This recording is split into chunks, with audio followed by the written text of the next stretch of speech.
출애굽기 22장.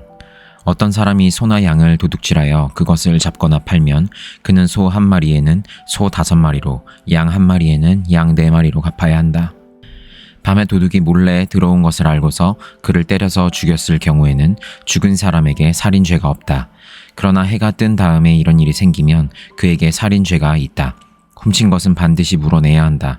그가 가진 것이 아무것도 없으면 자기 몸을 종으로 팔아서라도 훔친 것은 물어내야 한다. 그가 도둑질한 짐승이 소든지 나귀든지 양이든지 아직 산채로 그의 손에 있으면 그는 그것을 2갑절로 물어주어야 한다. 어떤 사람이 밭이나 포도원에서 집 짐승을 풀어놓아서 풀을 뜯게 하다가 이 집 짐승이 남의 밭의 농작물을 모두 뜯어먹었으면 그는 자기 밭의 가장 좋은 소출과 자기 포도원의 가장 좋은 소출로 그것을 물어주어야 한다. 불이 나서 가시덤불로 옮겨 붙어서 남의 낯갈이나 거두지 않은 곡식이나 밭을 태웠으면 불을 놓은 사람은 그것을 반드시 물어주어야 한다. 어떤 사람이 그 이웃에게 돈이나 물품을 보관하여 달라고 맡겼는데 그 맡은 집에 도둑이 들었을 때에 그 도둑이 잡히면 도둑이 그것을 갑절로 물어내야 한다. 그러나 도둑이 잡히지 않으면 그 집 주인이 하나님 앞으로 나가서 그 이웃의 물건에 손을 댔는지 안 댔는지를 판결받아야 한다.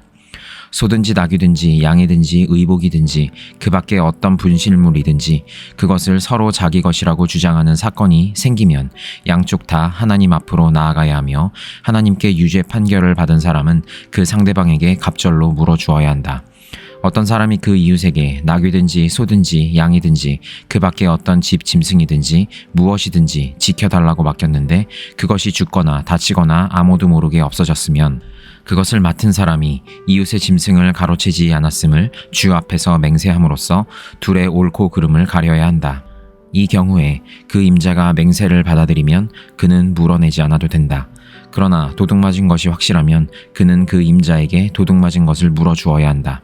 그것이 맹수에게 찍혀서 죽었으면 그 증거물을 가져다 주어야 하는데 이 경우에 그는 그 찍혀서 죽은 것을 물어주지 않아도 된다. 어떤 사람이 그 이웃에게서 짐승을 빌려왔는데 그것이 다치거나 죽을 때에 그 임자가 그 자리에 함께 있지 않았으면 그는 반드시 물어주어야 한다. 그러나 그 임자가 그 자리에 함께 있었으면 그는 그 짐승을 물어주지 않아도 된다. 그 짐승이 세를 낸 것이면 그 쇳돈을 계산해서 주어야 한다. 어떤 사람이 아직 약혼하지 않은 처녀를 꿰어서 건드리면 그는 반드시 신부의 몸값을 내고 그 여자를 아내로 맞아들여야 한다. 그 여자의 아버지가 자기 딸을 그에게 절대로 주지 않겠다고 하면 그는 처녀를 신부로 데려올 때에 내는 값에 해당하는 금액을 치러야 한다. 마술을 부리는 여자는 살려두어서는 안 된다. 짐승과 교접하는 자는 반드시 사형에 처하여야 한다. 주 밖에 다른 신에게 제사를 드리는 자는 반드시 없애야 한다.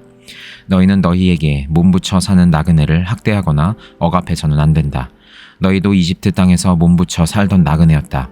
너희는 과부나 고아를 괴롭히면 안 된다. 너희가 그들을 괴롭혀서 그들이 나에게 부르짖으면 나는 반드시 그들의 부르짖음을 들어주겠다. 나는 분노를 터뜨려서 너희를 칼로 죽이겠다. 그렇게 되면 너희 아내는 과부가 될 것이며 너희 자식들은 고아가 될 것이다.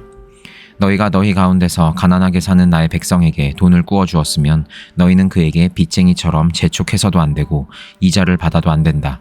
너희가 정녕 너희 이웃에게서 겉옷을 담보로 잡거든 해가 지기 전에 그에게 돌려주어야 한다.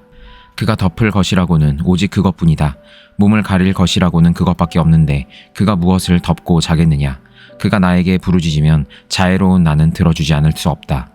너희는 하나님께 욕되는 말을 하거나 너희 백성의 지도자를 저주하지 못한다. 너희는 곡식을 거두거나 포도주를 빚거나 올리브 기름을 짠 다음에는 거기에서 얼마를 나에게 제물로 바쳐야 한다. 너희는 맏 아들들을 나에게 바쳐야 한다. 너희 소나 양도 처음 난 것은 나에게 바쳐야 한다. 처음 난 것들은 이래 동안은 어미와 함께 있게 하고 여드렛 날에는 나에게 바쳐야 한다. 너희는 나를 섬기는 거룩한 백성이다. 그러므로 너희는 들에서 맹수에게 찍혀서 죽은 짐승의 고기를 먹어서는 안 된다. 그런 것은 개에게나 던져 주어라. 요한복음 1장. 태초에 말씀이 계셨다. 그 말씀은 하나님과 함께 계셨다. 그 말씀은 하나님이셨다. 그는 태초에 하나님과 함께 계셨다. 모든 것이 그로 말미암아 창조되었으니 그가 없이 창조된 것은 하나도 없다. 창조된 것은 그에게서 생명을 얻었으니 그 생명은 사람의 빛이었다. 그 빛이 어둠 속에서 비치니 어둠이 그 빛을 이기지 못하였다. 하나님께서 보내신 사람이 있었다. 그 이름은 요한이었다. 그 사람은 그 빛을 증언하러 왔으니 자기를 통하여 모든 사람을 믿게 하려는 것이었다. 그 사람은 빛이 아니었다. 그는 그 빛을 증언하러 왔을 따름이다. 참 빛이 있었다.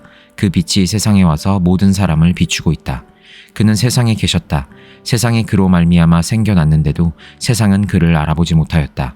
그가 자기 땅에 오셨으나 그의 백성은 그를 맞아들이지 않았다. 그러나 그를 맞아들인 사람들, 곧 그 이름을 믿는 사람들에게는 하나님의 자녀가 되는 특권을 주셨다. 이들은 혈통에서나 육정에서나 사람의 뜻에서 나지 아니하고 하나님에게서 났다. 그 말씀은 육신이 되어 우리 가운데 사셨다.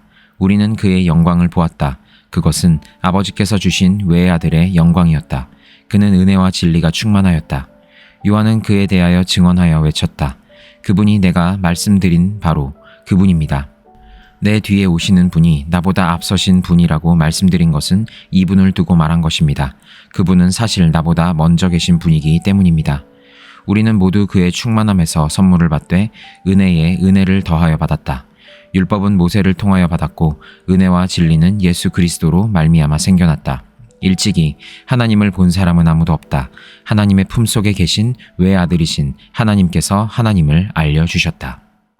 유대 사람들이 예루살렘에서 제사장들과 레위 지파 사람들을 요한에게 보내어서 당신은 누구요? 하고 물어보게 하였다. 그때 요한의 증언은 이러하였다.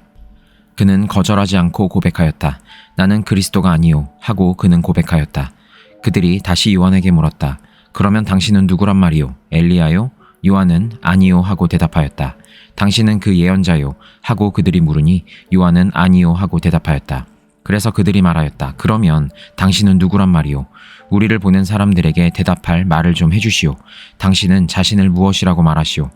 요한이 대답하였다. 예언자 이사야가 말한 대로 나는 광야에서 외치는 이의 소리요. 너희는 주님의 길을 곧게 하여라 하고 말이오. 그들은 바리새파 사람들이 보낸 사람들이었다. 그들이 또 요한에게 물었다. 당신이 그리스도도 아니고 엘리야도 아니고 그 예언자도 아니면 어찌하여 세례를 주시오? 요한이 대답하였다. 나는 물로 세례를 주오. 그런데 여러분 가운데 여러분이 알지 못하는 이가 한 분 서 계시오.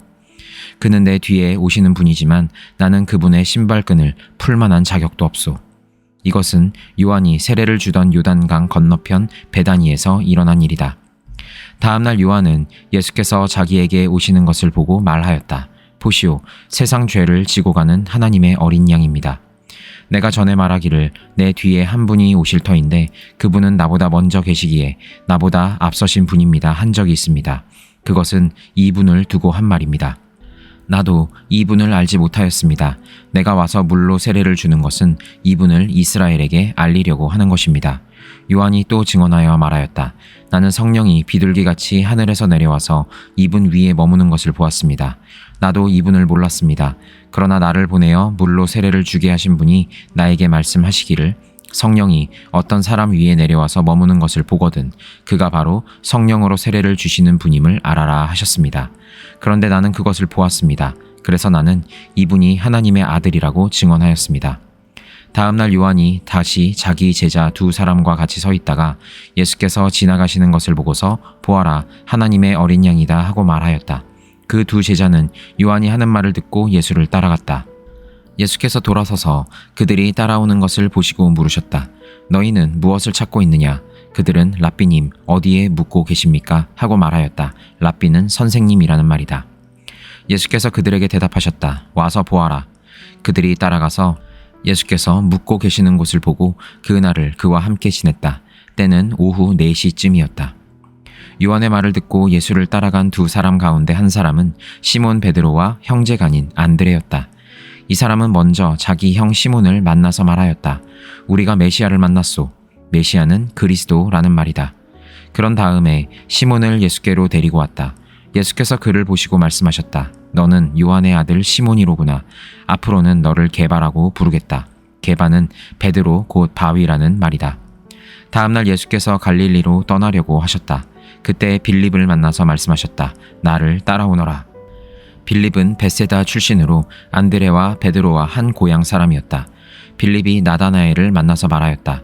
모세가 율법책에 기록하였고 또 예언자들이 기록한 그분을 우리가 만났습니다. 그분은 나사렛 출신으로 요셉의 아들 예수입니다. 나다나엘이 그에게 말하였다. 나사렛에서 무슨 선한 것이 나올 수 있겠소? 빌립이 그에게 말하였다. 와서 보시오. 예수께서 나다나엘이 자기에게로 오는 것을 보시고 그를 두고 말씀하셨다. 보아라, 저 사람이야말로 참으로 이스라엘 사람이다. 그에게는 거짓이 없다. 나다나엘이 예수께 물었다. 어떻게 나를 아십니까? 예수께서 대답하셨다. 빌립이 너를 부르기 전에 내가 무화과 나무 아래에 있는 것을 내가 보았다. 나다나엘이 말하였다. 선생님, 선생님은 하나님의 아들이시오 이스라엘의 왕이십니다. 예수께서 그에게 말씀하셨다. 내가 무화과 나무 아래 있을 때에 내가 너를 보았다고 해서 믿느냐? 이것보다 더 큰 일을 내가 볼 것이다. 예수께서 그에게 또 말씀하셨다. 내가 진정으로 너희에게 말한다. 너희는 하늘이 열리고 하나님의 천사들이 인자 위에 오르락 내리락 하는 것을 보게 될 것이다. 욥기 40장. 주님께서 또 욥에게 말씀하셨다. 전능한 하나님과 다투는 욥아, 내가 나를 꾸짖을 셈이냐? 내가 나를 비난하니 어디 나에게 대답해 보아라. 그때 욥이 주님께 대답하였다. 저는 비천한 사람입니다. 제가 무엇이라고 감히 주님께 대답할 수 있겠습니까? 다만 손으로 입을 막을 뿐입니다. 이미 말을 너무 많이 했습니다. 더 할 말이 없습니다. 그러다 주님께서 폭풍 가운데서 다시 말씀하셨다.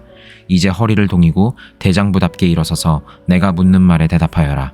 아직도 너는 내 판결을 비난하려느냐?